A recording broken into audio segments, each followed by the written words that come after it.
Hey, I'm James Reynolds and welcome to episode 2 of Ask A Sherpa, the brand new series that answers your most pressing SEO questions.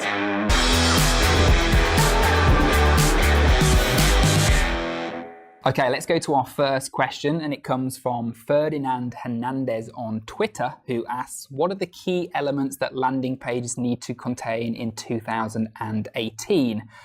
Right, I'm going to answer this from the point of view of both search engine optimization and conversion optimization. And the very first tip I'm going to give you is to create a very clear and compelling value proposition. Because if you can't tell users what you do and who you do it for within the first few seconds of them landing on your page, well, they're going to click the back button, and clearly that's a bad thing for SEO, and clearly it's a bad thing for conversions too. Now, to get around this, I'm going to give you a formula that a guy called Kevin Rogers taught me, and it goes a little bit like this. Product name is a product description that helps customer avatar do benefit action by unique feature. Now, if you want to see this in action, well, I suggest you check out the SEO Sherpa homepage. The second tip I'm going to give you is to convey expertise, authority, and trust. We know this is something that Google is super interested in because they state it clearly in their search quality rater guidelines. Also really good for CRO as well. Now, a few ways you can put across E.A.T. One would be through testimonials from customers. The second would be through places maybe that you've appeared on the web, if you've been in any famous websites or magazines. And the third one would be through any form of industry accreditation that you may hold.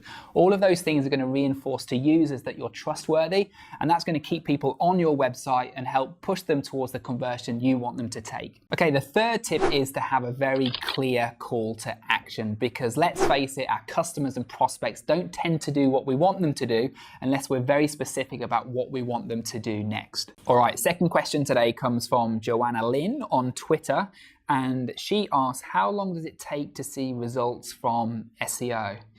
Right, I'm going to answer this one with the only honest answer a true SEO would give, and that's, well, it kind of depends. It depends on really how authoritative and aged your domain is. It depends on how much competition exists in your market, and it also depends on the difficulty of the sorts of keywords you want to go after with your SEO campaign, plus a myriad of other factors. So I'm going to say this. If you're looking to engage with an SEO provider, probably the right sort of time frame on which to make that engagement would be somewhere between 6 and 12 months. Anything less, they're probably adopting tactics that you really don't want to be used on your website. Anything more than 12 months, well, they probably don't have much confidence in being able to get you the results that you actually desire. Next question comes from Len Villasencio on Twitter, who asks, what is the fastest way to build authority using SEO? Easy one to answer, without doubt, content marketing. Two approaches. First of all, you can create content for other people's audiences, and you may want to do that by pitching guest post contributions to high authority sites in your niche, or you can do it by responding to blogger and reporter requests through services like MyBlogU or Help a Reporter Out, and get featured in some really top quality content. The second way is, of course, creating content, pillar content for your own website. Only main advice here is make that content the absolute best it possibly can be within your market, because when you go and pitch other website owners and influential bloggers, it really absolutely has to stand out. Okay, let's go to our fourth question today, and it comes from Matthew Bryan on LinkedIn, who asks, what are the main metrics you would use when identifying good brand authority? Well, there's probably a few metrics that you could use to measure popularity and authority online. I would say the first and easiest one would be to measure how many mentions that brand has out there on the internet. And to do that, literally just go to Google, put the brand name in the search bar, place it inside speech marks, and then press search. And you'll see how many instances there are of that brand mentioned out there across the internet.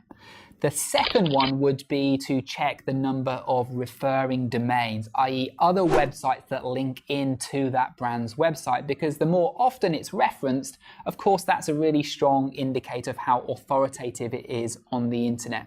Perhaps my favorite tool for this would be Ahrefs, because it has the largest of all link indexes. but do keep in mind that no one tool will give you full visibility, so maybe use a few tools in combination to get the best possible answer. The next thing that you want to look at maybe is the page authority or domain authority of the site. And again, you can use tools like Ahrefs or Moz for that will tell you not only the number of domains linking in, but will tell you the overall authority of those sites. Next up, I would tend to have a look at how many searches occur for that brand on a monthly basis within Google. You can use Google Keyword Planner to determine this. You can also use an SEO tool like an Ahrefs or a Moz or an SEMrush. Most of those tools are going to be able to give you this data. And of course, the more searches for the brand really indicates that it's popular, people are talking about it and are interested in it, and that really is a good measure of its authority on the internet. All right, that draws to a close episode 2 of Ask A Sherpa. If you've got any follow-up questions or you want your question appearing in next week's show, please post it in the comments section below, and remember to subscribe to make sure you get all of the future episodes. Right, I look forward to seeing you on next week's show. Well, there are a bunch of metrics that you can use. Screw it. The second thing I'd look at and then press search, and you'll see how many mentions that brand has. Why can't I talk today? Please post it in the comments below, and remember to, oh my god, what's wrong with me?